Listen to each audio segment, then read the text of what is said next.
तो good morning guys. आज मेरी दादी को 2 महीने पूरे हो चुके हैं। तो आज मेरी दादी की हाथा है, कबों को खाना खिलाएंगे और मैं उनका सबसे लाडला था, तो मैं जाऊंगा खाना खिलाने। तो पता भी नहीं पड़ा यार, दादी को 2 महीने हो गए थे, कंप्लीट 2 महीने। तो बस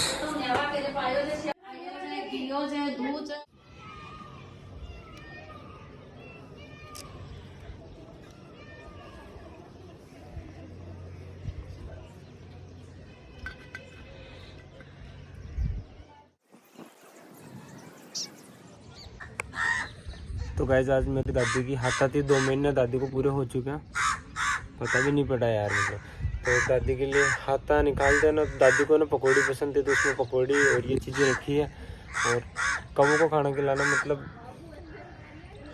बुजुर्ग लोग बोलते हैं कि कौवे को खाना खिलाते हैं ना, तो मतलब उनमें ना अपने जो जाते हैं ना बुजुर्ग, उनका वास होता है, वो खाना खाते हैं, मतलब वो वहाँ खा लेते हैं, ऐसा कुछ बोलते हैं। मतलब मेरे को कुछ अच्छे से पता भी नहीं इसका मतलब, जितना था मैंने बताया। तो और अभी जस्ट देख लो ना, थोड़ा सा लेट हुआ बस में, फिर भी आ ही चुके हैं कभी, मतलब मेरी दादी आ गई शायद ये मेरी। तो देख सकते हैं आप, यहाँ में दूर बैठना पड़ता है थोड़ा, फिर वो पता है पक्षी डर जाते हैं, तो इसलिए मैं दूर बैठा हूँ। तो वहाँ पे पकौड़ी खा रहा है, मतलब खा रही है दादी है, मतलब खाई थी। तो वहाँ पे है वो कौवे। माँ बाप से ज़्यादा दादी माँ अपने बच्चों को समझती है, जानती है, इसीलिए तो बच्चे दादी माँ को सबसे ज़्यादा प्यार करते हैं, क्योंकि वो उन्हें सही में यार, दादी माँ का रिश्ता बच्चों के साथ बहुत ही गहरा और बहुत ही प्यारा होता है।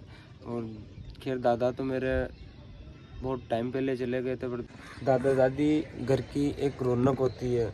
बच्चे मतलब उनके साथ बैठ जाते हैं तो उदास नहीं होते, जैसे मैं बच्चा ही हूँ तो उदास नहीं होते। अगर कोई प्रॉब्लम रहती है अपने माँ बाप को, अपन कोई चीज़ नहीं बोल पाते हैं ना, तो दादी को बोलते हैं। जैसे मेरे को प्रॉब्लम रहती है, मैं अपने पापा मम्मी को कुछ नहीं बोलता, पर दादी के पास बैठ जाता, थोड़ी देर कुछ भी बोल देता, तो एक सुकून सा मिलता था मेरे को। वो सुकून भी नहीं है बाकी। तो दादी के बारे में बोलूँ ना, उतनी चीज़ें कम है। उनकी यादें एक एक चीज़ें समझाऊँ तो और बताऊँ तो बहुत सारी यादें हैं। तो है ना, एक ही बात बोलना चाहूँगा कि है ना, जिनके घर में दादा और दादी है, ठीक है, ये अपनी दादी है, जो भी है, उनके पास आप अच्छे से सेवा करो और उनका ध्यान रखो। जैसे मैंने बहुत सेवा करी है मैंने, तो आपके घर में भी तो उनकी सेवा करो, अच्छे से ध्यान रखो। उन्हें कुछ मतलब प्रॉब्लम होता है उन्हें, तो जब वो नहीं मतलब रहेंगे नहीं ना, तब जाके आपको मालूम होगा उनका एहसास कि घर में एक बुजुर्ग का होना क्या होता है। तो वो मेरे को है, बोले चाहता ही नहीं था कभी दादी जाए, पर होता है ना कि मतलब वो तो ऊपर वाले के हाथ में सब चीज़ें। गई दादी तो गई, बाकी जिनके घर में है दादा दादी, तो उनकी सेवा करो।